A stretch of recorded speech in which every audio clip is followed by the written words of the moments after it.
लेकिन आप लोग विश्वास रखिए कि आने वाले समय में खेत सड़क योजना और सुदूर सड़क ये दोनों चालू करवाएंगे, ताकि हमारे जो किसान भाई हैं उनको अपने गोहे में, खेत में जाने का जो गोहा होता है उसमें बजरी डालने का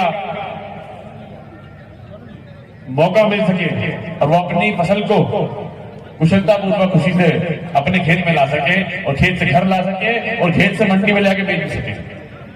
तो ये मेरा प्रयास रहेगा और आप देखिए और रिकॉर्ड कर लीजिए कि जो मैं बोल रहा हूं वो 5 सालों में करवा के दिखा पाऊंगा कि नहीं दिखा पाऊंगा। जो हमारे लाइन उस पार के भाई आए हैं उनसे पूछिए कि चुनाव जीतने के बाद वहां कितनी सड़कों का काम चालू हुआ जो न जाने कब से बंद पड़ी थी, है ना? नहीं मन में बताइए, हुआ है ना चालू? आगे और भी होगा और जहां क्वालिटी खराब थी वहां हमने रोका भी है और आगे भी रोकेंगे। आप लोगों ने देखा होगा कि कायदा से केली एक सड़क बना रहा था सैयद ठेकेदार, देखा था कि नहीं वीडियो? काली रेत डालकर उसने क्या किया वो बाद में बताऊंगा मैं, वो हमारे संतोष भैया जानते हैं। पर वो पुरानी जो पुलिया बनी हुई थी उसके ऊपर सड़क डाल के ले जा रहा था। और पहले जो सिस्टम चलता था कि थोड़ा खुद खाओ थोड़ा नेताओं खिलाओ, तो उनको लगा होगा कि भैया ये नेताजी भी ऐसे ही होंगे। पर मैं बताना चाहूंगा कि 2 पुलिया तुड़वा दी मैंने उसकी, 15-15 लाख की पुलिया थी, 30 लाख का नुकसान तो ऐसे ही हो गया और तुड़वा के नहीं बनवा दी। वो चाह रहा था कि उसी पे जरूर ले जाए। हमारे रेहटगांव के जो दंगल के और साथी आए हैं उनसे पूछिए और बल्कि पूरी विधानसभा में देखिए कि एक बहुत बड़ी समस्या है बिजली की, बिजली के तारों की। जो तार थे वो 30-30 साल पुराने लगे हुए थे, कभी भी टूट के गिर जाते थे। कलंदर भैया, अब आप मुझे बताओ जीतने के बाद तार बदलना शुरू हुए कि नहीं हुए? हो गए है ना? वहां पे 40-42 गांव है, उसपे सिर्फ एक सब स्टेशन था राजा बरारी और एक ही लाइनमैन है। 40 गांव पे जरा सोच के देखिए, हम सिराली टिमरनी वाले तो कल्पना ही नहीं कर सकते कि 40 गांव पे एक सब स्टेशन और एक लाइनमैन। आप देखिए कि सबसे पहले राजा बरारी का 5 MVA का सब स्टेशन था, उसमें 3.5 का एडिशनल लगवा दिया और अभी बहुत जल्दी बड़झिरी में एक सब स्टेशन बनने जा रहा है, एक चंद्रगाल में। कि गांव की फायर ब्रिगेड, जिससे अगर हमारे गांव में कहीं कोई हादसा हो जाए तो फायर ब्रिगेड पंप से हम उस आग को बुझा सकते हैं। इससे पहले कभी किसी ने पहल नहीं करी। आप जाके देख लीजिएगा कि जो पहले टैंकर दिए गए उनकी क्या हालत हो चुकी है। कोई बीच से टूट जाता था, किसी में जंग लग जाती थी, पर कभी कोई टैंकर आग बुझाने काम आया क्या? नहीं आया। मैंने पहले भी कहा था कि ये चुनाव सिर्फ कांग्रेस या भाजपा का नहीं होगा, ये चुनाव सक्रियता और निष्क्रियता का होगा। जब ये चुनाव जीते तो आज भी एक बहुत बड़ी चुनौती है कि 15 साल में जो विकास कार्य वो नहीं करवा पाए, वो 5 सालों में हमें करके दिखाना है।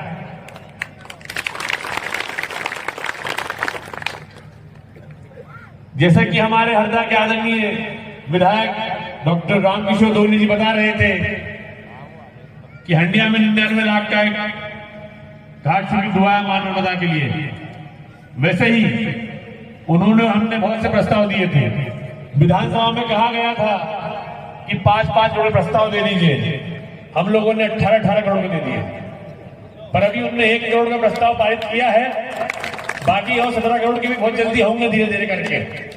और जो अभी हुआ है, आप सभी को याद होगा, यहाँ रहटगांव के जंगल के मेरे भाई आए हुए हैं, लाखादे के लोग, चूरनी के लोग, बागचा के लोग धरने में आके बैठते थे, याद है कि नहीं याद है? रोड नहीं तो वोट नहीं किनारे भी लगाते थे। तो मैंने उसका सबसे पहले काम वही शुरू करते। तो बड़झिरी से लाखादे ये 1.5 किलोमीटर रोड वो भी कच्ची नहीं, आरसीसी की ये स्वीकृत हुई है, इसका भूमि पूजन कल करने जा रहे हैं। और दूसरा पटालदा से लाखा दे हमने मांगी जहां थी, पर अभी उनने लगभग 800 मीटर 1 किलोमीटर के आसपास की है, उसका भी भूमि पूजन करेंगे और बाकी रोड बनवाएंगे। इसके साथ ही हमारे जो किसान भाई आए हैं उनकी एक बहुत बड़ी मांग रहती है कि जब बारिश होती है तो खेत में नहीं जा पाते, क्योंकि मध्य प्रदेश की इस निकम्मी सरकार ने सबसे पहले जो काम किया है वो किसानों की कमर तोड़ने का किया है। आप देखिए 2700 रुपए गेहूं का वादा किया था कि नहीं किया था? अरे तेज बताओ, क्या वो खरीद रहे हैं? नहीं खरीद रहे हैं। आज किसानों ने मांग करी कि भैया सुदूर सड़क या खेत सड़क योजना चालू कर दो। ये दोगने जी ने मांग करी, विधानसभा में मैंने भी मांग करी कि हम दोनों की विधानसभाएं जो है वो कृषि प्रधान है। 19 तारीख को प्रश्न भी लगाया था, पर सरकार को देखो, आप लोगों का साहस था और आप लोगों की मेहनत थी कि इस आंधी में भी ये चुनाव टिमरनी विधानसभा में हम जीत गए। तो एक बार फिर ताली बजाइए और दिल छोटा मत करिए। ये हार जीत तो होती रहती है, लेकिन मैं आप लोगों को विश्वास दिलाना चाहता हूं कि अगर आप लोग साथ हो तो भले ही सरकार हमारी नहीं बनी, बहुत से लोग जीतने के बाद ये बहाना मार सकते हैं कि भैया सरकार हमारी नहीं है, लेकिन मैं कहना चाहूंगा कि भोपाल में भले ही सरकार हमारी ना हो, पर असली सरकार आज यहां मौजूद है। अगर आप लोग साथ हो तो इस विधानसभा और इस जिले की हर लड़ाई हम जीत सकते हैं। ये कार्यक्रम हमने सोचा था कि थोड़ा पहले कर लेंगे, लेकिन जैसा कि आप सभी जानते हैं कि हरदा में एक दर्दनाक हादसा हुआ। उस हादसे के बाद इस तरह का आयोजन शोभा नहीं देता था। उस हादसे में मैंने देखा कि जो जनपद लेवल पे, ग्राम पंचायत लेवल पर टैंकर दिए जाते हैं, उनको बुलाकर खड़ा कर लिया गया। लेकिन उस दिन मुझे समझ में आया कि वो टैंकर किसी काम के नहीं थे, क्योंकि उनसे आग नहीं बुझाई जा सकती थी। क्या बाल्टी से, टैंकर से पानी निकाल के आग बुझाने जाते? तब क्या हुआ? तब टिमरनी, सिराली, खिड़किया और आसपास की जगहों से फायर ब्रिगेड बुलाई गई, तब जाके आग बुझाई गई। आज सिराली में, टिमरनी में, खिड़किया में, हरदा में तो फायर ब्रिगेड दी जा सकती है, पर क्या प्रत्येक गांव में दी जा सकती है? अब जरा सोच के देखिए कि भगवान न करे हमारे गांव में कई घरों में आग लग जाए या खेतों में आग लग जाए तो क्या हाल होगा? क्योंकि फायर ब्रिगेड तो होगी नहीं। इसलिए टिमरनी विधानसभा के प्रत्येक हमारे जो कार्यकर्ता हैं उनको बताना चाहूंगा कि गांव में जाके बड़े गर्व से बोलिएगा कि अब टिमरनी विधानसभा में जो टैंकर दिए जाएंगे वो एक तो पहले से बड़े होंगे, दूसरा लोहे के नहीं होंगे, जीआई के होंगे, क्योंकि लोहे में जंग लग जाती है और जंग लगा पानी पीने लायक नहीं होता, जहर होता है। और दूसरा, अब जो टैंकर दिए जाएंगे वो फायर ब्रिगेड पंप के साथ दिए जाएंगे। सब दूर नहीं जा पाए तो कम से कम ये कार्यक्रम ऐसा करें कि जिसमें सभी लोगों को याद कर लें। और आज प्रॉपर वैसे हमारे जितने भी साथी थे, कार्यकर्ता, बूथ लेवल तक के, हमने सभी को आमंत्रण किया था, पर आज एक कार्यक्रम और भी है चारवा में, जो आज भगवान भोलेनाथ की झांकी निकल रही है। इस वजह से कुछ हमारे पहाड़ क्षेत्र के जो आदिवासी अंचल के बहुत कुछ कार्यकर्ता कम आए हैं। फिर कोई बात नहीं, अगले कार्यक्रम में उनको भी सबको याद करेंगे। और वैसे तो मैं सिराली और टिमरनी विधानसभा का हर एक कार्यकर्ता और हर एक जो भी नागरिक है, हमारे कांग्रेस के वरिष्ठ नेतागण, उनका सबका बहुत बहुत आभारी हूँ कि जो अभिजीत भाई को उनने चांस दिया। और अभिजीत भाई भी लगातार, मैं 2016 से उनके साथ में हूँ। 2016 से हम कंटिन्यूस, मतलब एक भी ऐसा दिन बाकी नहीं गया कि हम आज कहीं प्रोग्राम में गए नहीं या कहीं घूमने नहीं गए। प्रॉपर 2-3 साल तो पहले हमने मतलब मेहनत करी, उसके बाद में उनको टिकट मिली, फिर 5 साल, फिर भी वो लगातार कंटिन्यूस जनता के बीच में बने रहे।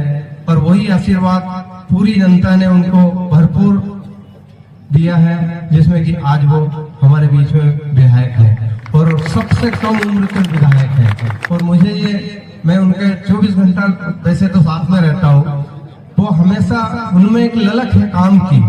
हमेशा वो हमारे सही के मतलब बहुत कुछ रोक देते हैं कि भाई साहब अभी आप रहने दो, तो नहीं है बिल्कुल पटेल साहब, अपने को चलना ही है। अभी जो ये ओलावृष्टि हुई पहाड़ में, मेरे को तुरंत फोन लगाया कि पटेल साहब आप कहाँ हो? उनकी भाई साहब मैं घर पे ही था, नहीं अभी आओ, अपने को चलना है। उसी समय हम पहाड़ में निकल गए और हमने मतलब जगह जगह इतना भारी नुकसान हो गया था, पेड़ उठाए, रास्ता बनाई, उसके बाद में प्रत्येक गांव में वो मिलने गए।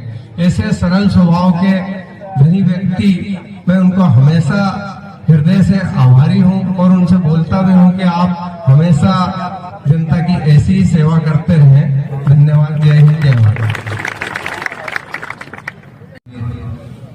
सम्मानित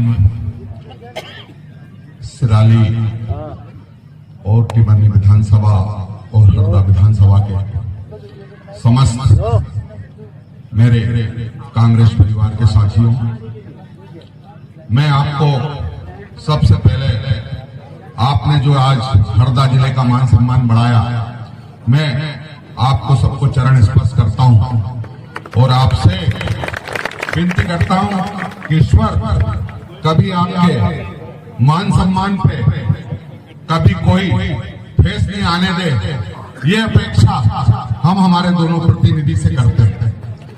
साथियों, कार्यकर्ता ही एक नींव होती है और मैं भी एक कार्यकर्ता हूं। आपकी ताकत से, आपकी मेहनत से, हमारे पूरे संगठन से, चाहे ब्लॉक अध्यक्ष हो, मंडल अध्यक्ष हो, सेक्टर अध्यक्ष हो, बूथ अध्यक्ष हो, हमारा ऊपर से नीचे तक जो भी हमारा संगठन का पदाधिकारी था, उन सबकी मेहनत से आज इस मुकाम और इस मंच पे पहुंचे हैं, तो वो सब उसके आप हकदार। साथियों, बहुत सारी बातें होती है, हमारे दोनों प्रतिनिधि हैं और बहुत अच्छा समय है। आज हम एक विपरीत समय में, सरकार तो नहीं है, उसके बाद भी आज कांग्रेस का परचम लहराया आप लोगों ने, इसके लिए मैं आपको सबको आभार और बधाई देता हूं। और आगे भी हमारे दोनों प्रतिनिधियों से उम्मीद करता हूं कि हमारे कार्यकर्ताओं का पूरा ध्यान रखा जाए। आने वाला कुछ समय के बाद मैं एक पार्टी का कार्यकर्ता हूं, 2 महीने भी नहीं बचे हैं, 1.5 महीने के बाद लोकसभा चुनाव आ रहा है। वही मेहनत, वही सक्रियता आप सब लोगों को मिलकर करना है। यदि एक सांसद हम और जीतते हैं बैतूल से, तो निश्चित ही हमारे जिले में एक विकास की और एक नई गंगा बहेगी। मैं आपको विश्वास दिलाता हूं कि निश्चित ही आज ये 2 विधायक बनाए, क्षेत्र में विकास होगा, और जब एक सांसद और आ जाएगा तो तीनों की कड़ी मिलके एक क्षेत्र में, हरदा जिले में एक नई विकास की गंगा लहराएगी। मैं आप सबको फिर से सबको चरण स्पर्श करता हूं। समय की अवधि है, मुझे मेरा स्वास्थ्य ठीक नहीं है, बुखार था, मुझे अभी घर निकलना है। मैं इसलिए आप सबसे क्षमा प्रार्थना करता हूं और आपका बहुत दिल से आभार करता हूं। आपने जो मान सम्मान दिया, मैं आपका दिल से आभार करता हूं।